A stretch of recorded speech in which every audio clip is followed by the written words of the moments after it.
նկատեք, ուրեմն քանի որ մաման աշխատում էր հացի փռում, իսկ եթե տեղյակ եք, հացի փռերում գիշերն է աշխատանքը սկսվում, ուրեմն մենք այնքան վատ էինք ապրում, որ հիմա ժպիտով եմ հիշում, բայց այնքան ծանր օրեր էին։ Մենք այնքան վատ էինք ապրում, որ կենտրոնին մոտ էինք ապրում, ուրեմն գիշերը ժամը 3:30 պարտադիր մաման արթնանում էր եւ ոտքով, որովհետեւ տաքս ու գումար այն ժամանակ դա մեծ ճոխություն էր, ոտքով ներողություն, ոտքով գնում էր մինչև կրկես։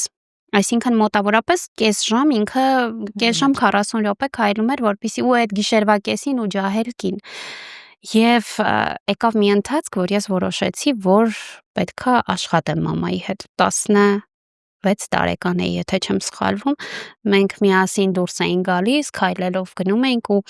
շատ տարիներ անց, երբ որ այդ ամեն ինչը անցավ, մաման մի խոստովանություն արեց, ասեց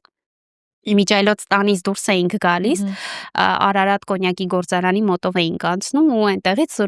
Սուրբ Սարգիս եկեղեցին պարզ երևում էր, միշտ մաման խաչակնքվում էր ու խոստովանեց, որ ամեն տանից դուրս գալուց ինքը միշտ խաչակնքվել է ու խնդրել է Տիրոջից, որ ճանապարհին ոչինչ չպատահի։